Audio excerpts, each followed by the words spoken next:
Exodus chapter 39. The craftsmen made beautiful sacred garments of blue, purple, and scarlet cloth, clothing for Aaron to wear while ministering in the holy place, just as the Lord had commanded Moses. Bezalel made the ephod of finely woven linen and embroidered it with gold and with blue, purple, and scarlet thread. He made gold thread by hammering out thin sheets of gold and cutting it into fine strands. With great skill and care, he worked it into the fine linen with the blue, purple, and scarlet thread. The ephod consisted of 2 pieces, front and back, joined at the shoulders with 2 shoulder pieces. The decorative sash was made of the same materials, finely woven linen embroidered with gold and with blue, purple, and scarlet thread, just as the Lord had commanded Moses. They mounted the 2 onyx stones in settings of gold filigree. The stones were engraved with the names of the 12 tribes of Israel, just as a seal is engraved. He fastened these stones on the shoulder pieces of the ephod as a reminder that the priest represents the people of Israel. All this was done just as the Lord had commanded Moses. Bezalel made the chest piece with great skill and care. He made it to match the ephod, using finely woven linen embroidered with gold and with blue, purple, and scarlet thread. He made the chest piece of a single piece of cloth, folded to form a pouch, 9 inches square. They mounted 4 rows of gemstones on it. The first row contained a red carnelian, a pale green peridot, and an emerald. The second row contained a turquoise, a blue lapis lazuli, and a white moonstone. The third row contained an orange jacinth, an agate, and a pearl amethyst. The fourth row contained a blue-green beryl, an onyx stone, and a green jasper. All these stones were set in gold filigree. Each stone represented one of the 12 sons of Israel, and the name of that tribe was engraved on it like a seal. To attach the chest piece to the ephod, they made braided cords of pure gold thread. They also made 2 settings of gold filigree and 2 gold rings and attached them to the top corners of the chest piece. They tied the 2 gold cords to the rings on the chest piece. They tied the other ends of the cords to the gold settings on the shoulder pieces of the ephod. Then they made 2 more gold rings and attached them to the inside edges of the chest piece next to the ephod.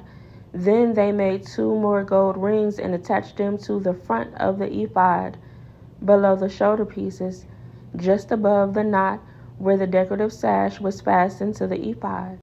They attached the bottom rings of the chest piece to the rings on the ephod with blue cords.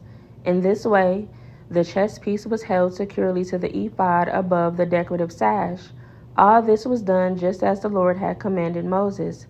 Bezalel made the robe that is worn with the ephod from a single piece of blue woven cloth, with an opening for Aaron's head in the middle of it. The opening was reinforced with a woven collar so it would not tear. They made pomegranates of blue, purple, and scarlet yarn and attached them to the hem of the robe. They also made bells of pure gold and placed them between the pomegranates along the hem of the robe, with bells and pomegranates alternating all around the hem.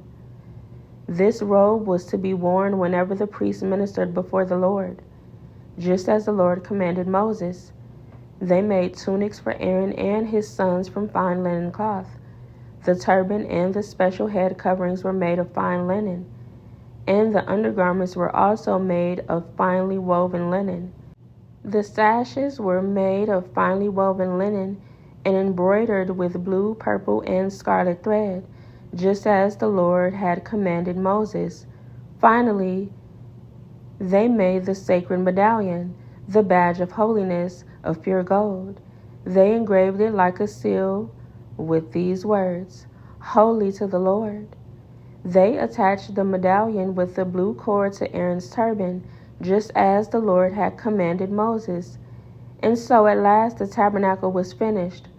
The Israelites had done everything just as the Lord had commanded Moses, and they brought the entire tabernacle to Moses.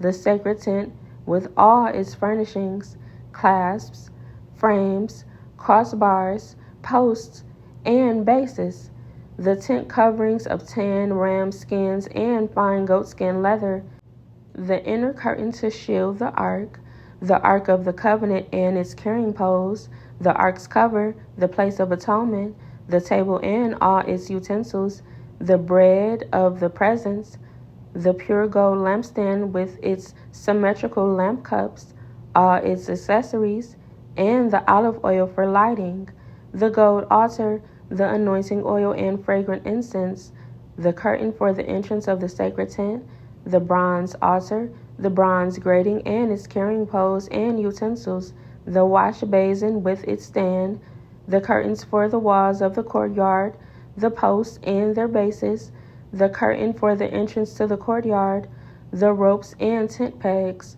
all the furnishings to be used in worship at the tabernacle, the beautifully stitched garments for the priest to wear while ministering in the holy place, the sacred garments for Aaron the priest, and the garments for his sons to wear as they minister as priests. So the people of Israel followed all of the Lord's instructions to Moses.